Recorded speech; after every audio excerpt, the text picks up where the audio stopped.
नमस्कार दोस्तों। ऑपरेशन सिंदूर खत्म होने के बाद भी खत्म होने का नाम नहीं ले रहा है, क्योंकि आप सभी जानते हैं कि ट्रंप चचा अब तक 30 बार से ज्यादा चिल्ला के बात बोल चुके हैं कि भारत पाकिस्तान के युद्ध का सीज फायर मैंने करवाया है। और अब पाकिस्तान के जो डिप्टी पीएम है इशाक डार, उसके द्वारा भी इस बात को क्लियर कह दिया गया है कि भारत पाकिस्तान का युद्ध केवल भारत पाकिस्तान की बातचीत से रुका है, ना कि किसी तीसरे देश की मध्यस्थता के साथ में रुका है। तो आइए जानते हैं इनके द्वारा किस प्रकार के बयान अभी हाल ही में दिए गए हैं, और इसके साथ ही हम जानेंगे कि पाकिस्तान के आतंकवादी अब ये चिल्ला के बोल रहे हैं कि भारतीय सेना आती है, एयर स्ट्राइक करती है और हमारे यहाँ के आतंकवादियों का कीमा बनाने का काम करती है। तो उसके बारे में भी जानने वाले हैं। मेरा नाम है अंजलि और मैं आप सभी का स्वागत करती हूँ एग्जाम नारी के यूट्यूब प्लेटफॉर्म पर। सबसे पहले आप जरा यहाँ पर देखिए, ये है इशाक डार, जो कि पाकिस्तान के क्या हैं, डिप्टी पीएम भी है और इसके साथ साथ विदेश मंत्री के पद पे भी ये कार्यरत है। इनके द्वारा यानी कि इशाक डार के द्वारा अभी हाल ही में मंगलवार को यानी कि कल के दिन क्या हुआ, अल जजीरा के सामने इन्होंने एक इंटरव्यू दिया और अल जजीरा के इंटरव्यू में इन्होंने कहा कि भारत पाकिस्तान का जो सीज फायर हुआ था ये केवल दोनों देशों की मध्यस्थता के साथ में हुआ था और अमेरिका इसके अंदर इंटरफेयर करने की कोशिश कर रहा था, पर भारत ने कभी भी इसे स्वीकार नहीं किया। आगे कहते हैं कि इन्होंने क्या कहा कि एंकर ने जब उनसे पूछा क्या आप संघर्ष के दौरान विवाद सुलझाने के लिए तीसरे पक्ष को शामिल करने के लिए तैयार थे, मतलब अमेरिका को शामिल करने के लिए तैयार थे, तो इन्होंने कहा कि हमें कोई आपत्ति नहीं थी, हमें कुल मिलाकर यह युद्ध रुकवाना था, तो चाहे किसी भी तीसरे या चौथे देश को भी इन्वॉल्वमेंट करना पड़े तो हम रेडी थे। पर भारत ने कहा साफ सुथरे शब्दों में कि यह एक द्विपक्षीय मुद्दा है, हम इसके अंदर किसी भी तीसरे देश को शामिल नहीं होने देंगे। और आखिरकार सीज फायर हुआ और सीज फायर होने के बाद में अब तक 30 बार से ज्यादा सीज फायर का क्रेडिट ले चुके हैं ट्रंप चचा। ट्रंप चचा की कोई गलती नहीं है, बुढ़ापे में दिमाग सटिया गया और सिर्फ एक सपना देखना शुरू कर दिया कि हमें कुल मिलाकर क्या चाहिए, नोबेल पुरस्कार चाहिए, वो भी शांति का। तो उसको लेकर भी बड़ी चर्चा है। अब शांति का नोबेल पुरस्कार तो ऐसे ही नहीं मिलेगा, तो दुनिया के सामने ये तो बोलना पड़ेगा ना कि हम पूरी दुनिया में शांति कायम करने की कोशिश कर रहे हैं, हम किसी के साथ लड़ाई नहीं लड़ रहे हैं। आगे जरा सुनिए, अमेरिका के जो मार्को रूबियो हैं उनसे जब पाकिस्तान ने बात करी तो पूछा क्या अमेरिका ने भारत से बात करी, क्या भारत रेडी है इस युद्ध को रोकने के लिए। तो उस समय भी भारत ने साफ सुथरे शब्द में कह दिया कि अगर बातचीत होगी तो केवल भारत पाकिस्तान की होगी, हम अमेरिका की बातों से किसी प्रकार से सहमत नहीं है। और इस बात को लेकर भारत ने कई बार इस प्रस्ताव को ठुकरा दिया, यानी कि पाकिस्तान बार बार भीख मांग रहा था कि हमें सीज फायर कर दो, कम से कम युद्ध रोक दो, पर भारत रुकने को रेडी नहीं था। और भारत का जो काम था उन आतंकवादियों को ठिकाने पहुंचाने का, वो जैसे ही कंप्लीट हुआ और उसके बाद में भारत ने सीज फायर के लिए एग्री कर लिया। इस बात को इन्होंने क्लियर कह दिया है। आगे आप देखिए, आगे अब यह एक बहुत बड़ा मौका मिल गया है बीजेपी के कुछ नेताओं को राहुल गांधी को फटकार लगाने के लिए। आप जरा देखिए, बीजेपी के एक नेता हैं जिनका नाम है अमित मालवीय। जैसे ही इशाक डार ने इस प्रकार का बयान दिया, उन्हीं बयान को शेयर करते हुए राहुल गांधी जी को टैग कर दिया और क्या कहा कि राहुल गांधी जी जरा ध्यान से सुनिए कि पाकिस्तान के खुद अपने विदेश मंत्री, क्योंकि आज ऑपरेशन सिंदूर खत्म होने के इतने दिनों के बाद में पाकिस्तान पहली बार खुले तौर पर इस मंच पे क्लियर कह रहा है कि भारत पाकिस्तान का जो सीज फायर हुआ था ये केवल भारत पाकिस्तान की मध्यस्थता को लेकर हुआ, दोनों देशों की सहमति से हुआ, तीसरे देश का किसी प्रकार का इंटरफेयर नहीं था। तो ये बात इनको समझाने की जरूरत है, ये कहा गया है। पाकिस्तान के अपने विदेश मंत्री इशाक डार ने कहा है कि भारत ने किसी भी तीसरे पक्ष की युद्ध विराम मध्यस्थता को अस्वीकार कर दिया, झूठ फैलाना बंद करो और पाकिस्तान का दूर प्रचार दोहराना बंद करो, ये बात भी इनके द्वारा कह दी गई। अब सोचने वाली बात यह है कि ट्रंप चचा को बड़ा भारी वाला झटका लगने वाला है। झटका इस प्रकार से लगेगा, आप सभी जानते हैं कि अभी आने वाली 25 तारीख को यानी कि 25 सितंबर को आसिफ मुनीर और शाहबाज शरीफ कहां जाने वाले हैं, संयुक्त राष्ट्र महासभा की एक बैठक होनी है और उस बैठक के अंदर पाकिस्तान के 2 प्रमुख लीडर वहां पहुंचने वाले हैं। तो अब सोचने वाली बात यह है कि यह प्लान बना रहेगा या कैंसिल हो जाएगा, क्योंकि पाकिस्तान ने तो पूरा पूरा क्रेडिट दिया था अब तक, और अब पाकिस्तान के नेता खुल के बोल रहे हैं कि भाई इसमें ट्रम्प चाचा का कोई हाथ नहीं है। तो ट्रम्प चाचा को अब दुनिया से बचाएगा कौन, क्योंकि भारत तो पहले ही बोलते आया है और अब पाकिस्तान ने भी अपना पल्ला झाड़ने का काम कर दिया है। तो ट्रम्प चाचा कई बार चिल्ला चिल्ला के बोल चुके हैं युद्ध मैंने रुकवाया, और इनके द्वारा जो ट्वीट यहां पर किया गया था उस ट्वीट को आप जरा सुनिए। राष्ट्रपति डोनाल्ड ट्रंप के द्वारा एक बात बहुत क्लियर तरीके से कही गई थी कि भारत पाकिस्तान युद्ध रोकने के लिए रेडी ही नहीं थे। हमें उन दोनों को समझाने में पूरी रात निकल गई, और एक पूरी रात में बात करने के बाद में तब कहीं जाके दोनों देश मान गए, और वो इसलिए मान रहे हैं क्योंकि मैंने उनके ऊपर टैरिफ लगाने की धमकी दी है। आप जरा सुनिए इनके द्वारा जो ट्वीट किया गया था उस समय सीज फायर के दौरान। यहाँ पर देखिए, after a long night of talk mediate by the United State I am pleased to announce that India and Pakistan have agreed to full and immediate cease fire. Congratulations to both countries on using common sense and great intelligence. Thank you for your attention to this matter. मतलब कुल मिला के ये बोल रहे थे कि हमारी धमकी और हमने जो समझाया है उसी तरीके से दोनों देश जो है युद्ध को रोकने के लिए रेडी हुए। और अब हम आगे बढ़े और जाने कि किस प्रकार से भारतीय सेना आतंकवादियों का कीमा बनाने में लगी हुई है। उससे पहले अगर आप मुझे इंस्टाग्राम पे फॉलो करना चाहें तो ये मेरी पर्सनल आईडी है। कुछ लोगों ने तो फॉलो भी कर लिया है और बहुत सारे कमेंट भी किए हैं, तो बहुत प्यार बरसाया है, उसके लिए धन्यवाद। तो ये मेरी आईडी है, अगर स्कैनर से ना ओपन हो तो अंजलि वॉइस के नाम से आप सर्च कीजिएगा, आपको जरूर से मिल जाएगी और मुझे फॉलो कर सकते हैं। अब आप देखिए अभी हुआ क्या था, 2 दिन पहले पाकिस्तान के अंदर आतंकवादियों ने एक सभा आयोजित करी। आतंकवादियों की भी सभा होती है भाई। उस सभा के दौरान एक आतंकवादी जो है उसके द्वारा स्टेटमेंट दिया गया, ये जो दिखाई दे रहा है आपको, इसके द्वारा कहा गया, इसने क्या कहा कि ऑपरेशन सिंदूर में मसूद के परिवार को मारा गया था। हथियारबंद आतंकवादियों की रैली में कमांडर ने बोला, ये कमांडर है आतंकवादियों का, इसने क्या कहा कि शरीर का कीमा बना दिया था और टुकड़े टुकड़े करके तकसीम कर दिया। ये कुछ लाइनें हैं जो कि आपको ट्विटर के ऊपर भी मिल जाएगी और यूट्यूब के ऊपर भी मिल जाएगी। तो क्या कहा कि जब भारत ने यहां पर सर्जिकल स्ट्राइक करी तो मसूद अजहर की फैमिली के 10 लोग मारे गए थे, जिसमें इसकी बहनोई थे, इसके बच्चे थे, इसकी बीवियां थी, बहुत सारे व्यक्ति थे और वो मर चुके थे। और उनके मरने के बाद में मसूद अजहर ने ये स्टेटमेंट दिया था BBC न्यूज उर्दू के अंदर कि ये सब मर गए, इससे अच्छा तो मैं ही मर गया होता। अरे तू क्यों मरेगा भाई, तेरे को नेक्स्ट टारगेट के लिए रखा गया है। और दूसरी चीज यह है कि अगर तू मर जाएगा तो वो सारे बदले अभी भी बाकी हैं, क्योंकि भारत में कई सारे लोगों को इसने नुकसान पहुंचाया है, भारत में कई सारी जगह इसने अटैक किया है, उनके बारे में भी मैं आपको बताने वाली हूं कि अब तक ये कितने सारे हमले का मास्टरमाइंड रह चुका है और भारत में कहां कहां धमाके किए हैं। तो उन लोगों के ऊपर तो कभी दया नहीं आई कि हमने इतने लोगों को मारा है। जब फैमिली के 10 लोग गए तो दर्द में ये सारी बातें मुंह में निकल गई भाई। अब आप यहाँ पर देखिए, ये आपको दिखाई दे रहा है पाकिस्तान का मैप, और मैंने आपको कई बार बताया है कि पाकिस्तान केवल और केवल 4 प्रांत के अंदर डिवाइड है। पंजाब हो गया है, खैबर पख्तूनवा हो गया, बलूचिस्तान हो गया और सिंध हो गया। उसमें से एक एरिया आता है जिसे हम कहते हैं पंजाब, और पंजाब का जो आपको रेड कलर का इलाका दिखाई दे रहा है ये है बहावलपुर, और इसी बहावलपुर के अंदर निवास करता है कौन, यही मसूद अजहर।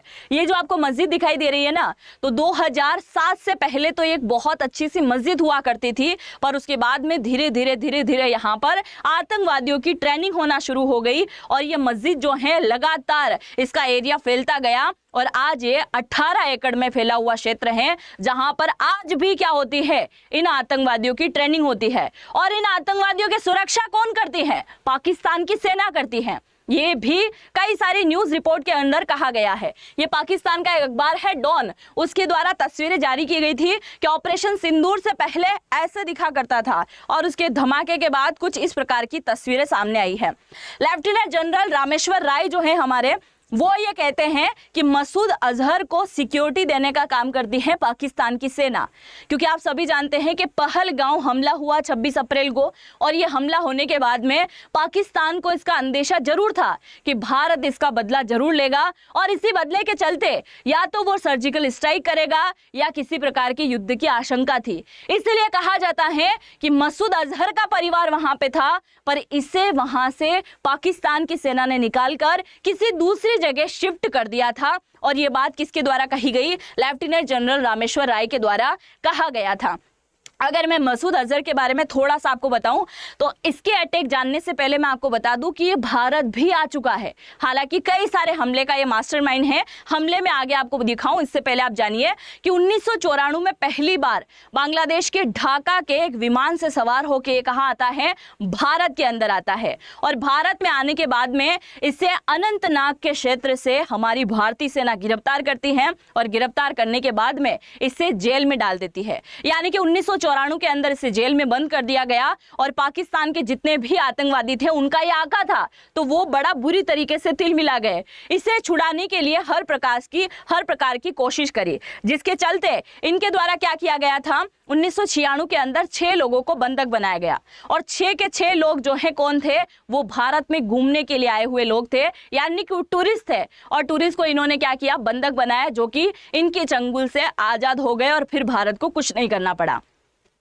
कुछ समय निकलने के बाद यानी कि 1999 के अंदर आतंकवादियों ने एक और प्लान बनाया और उसी प्लान के चलते इन्होंने ढाका से भारत आ रहे एक विमान को हाईजैक कर लिया। और हाईजैक करने के बाद में भारत सरकार के सामने 3 बड़ी शर्त रखी और 3 बड़ी शर्त में केवल और केवल 3 आतंकवादियों को छुड़ाने की बात थी, जिसमें से एक आतंकवादी मसूद अजहर था। और भारत सरकार को बात माननी पड़ी क्योंकि वहां पर कई सारे लोगों का सवाल था, क्योंकि उस प्लेन के अंदर कई सारे भारतीय सवार थे और इसलिए भारत सरकार ने 1999 में इसे छोड़ दिया और कई सारी बातें हुई। और अब हम बात कर लेते हैं कि इसने भारत में कहां-कहां कौन-कौन सी जगह धमाके करने का काम किया है और अब तक कई सारे भारतीय सैनिक इसी की वजह से यहाँ पर शहीद हुए हैं।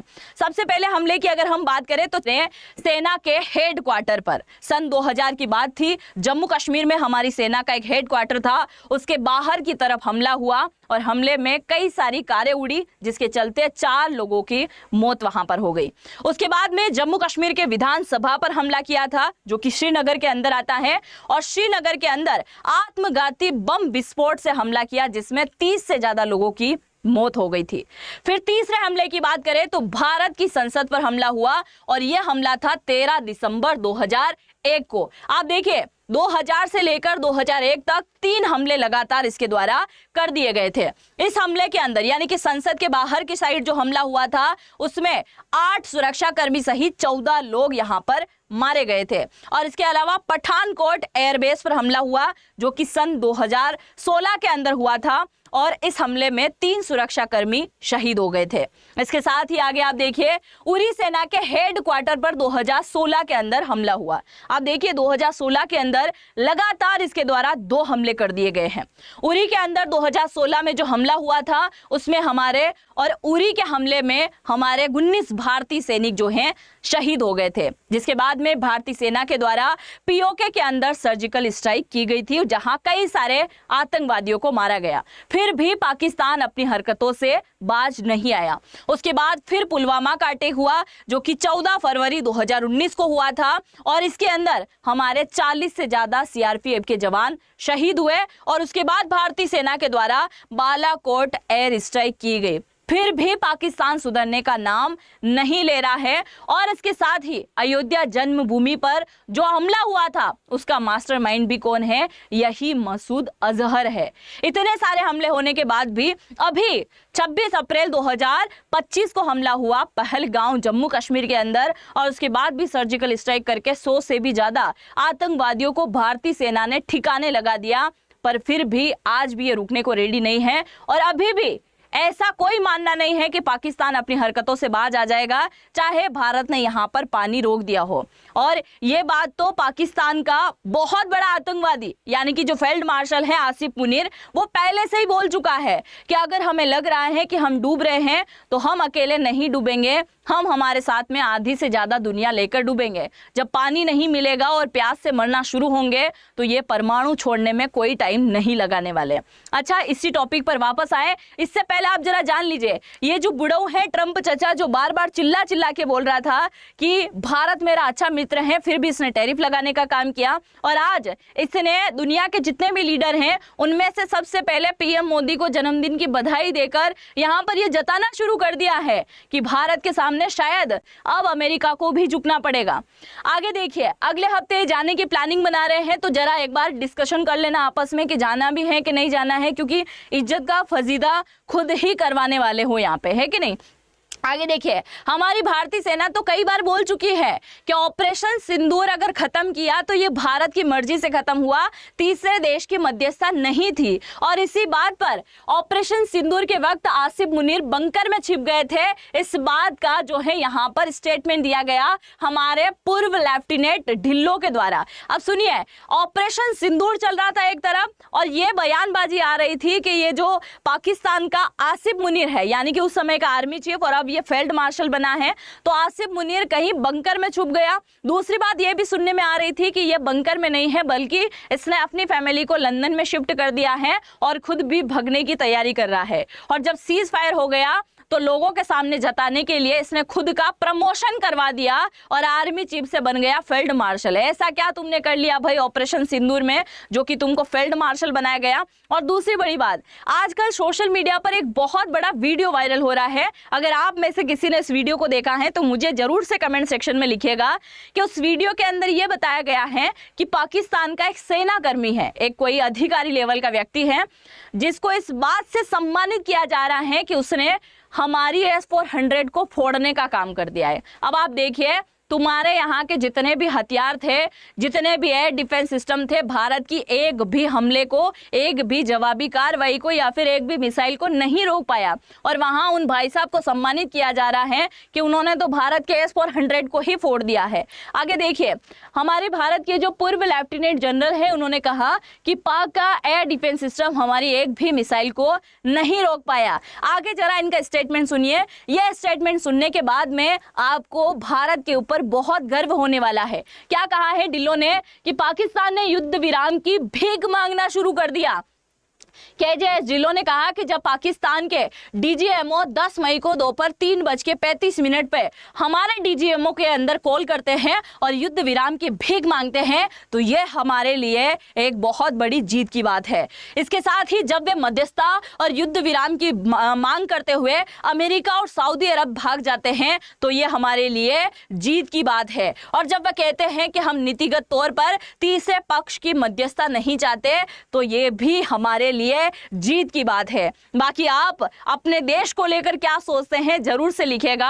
और अब जो पाकिस्तान खुले तौर पर बोल रहा है कि यह सीज फायर केवल दोनों देश की मध्यस्थता से हुआ है, किसी तीसरे देश के इंटरफेयर से नहीं हुआ है, तो आप क्या सोचते हैं जरूर से कमेंट सेक्शन में लिख के जाइएगा। और अब हम बात कर लेते हैं आपके काम की। आपको जितनी भी कंपनी यहां पर दिखाई दे रही है, अगर किसी भी कंपनी के अंदर आप नौकरी लगना चाहते हैं जो आपकी फेवरेट है, जैसे हो गया है L&T हो गया है, एयरटेल हो गया, पेटीएम हो गया है, माइक्रोसॉफ्ट हो गया, गूगल हो गया, जितनी भी कंपनी आपको दिखाई दे रही हैं, अगर इनके अंदर आप नौकरी लगना चाहते हैं तो आपको सिंपल सा एक कोर्स यहां पर ज्वाइन करना होगा। और ये कंप्लीट होने के बाद में आप यहां पर पूरी तरीके से ट्रेंड हो चुके होंगे और फिर इनमें से किसी भी कंपनी में आप नौकरी लग सकते हैं, क्योंकि इसी कोर्स के थ्रू हमने अब तक लगभग 91,000 से ज्यादा स्टूडेंट को नौकरी दी है, जिनमें 47 लाख पर एनुअल भी उनकी सालाना सैलरी है, यानी कि 12 महीने की सैलरी 47 लाख से भी ज्यादा है। तो इसका हिस्सा आप भी बन सकते हैं।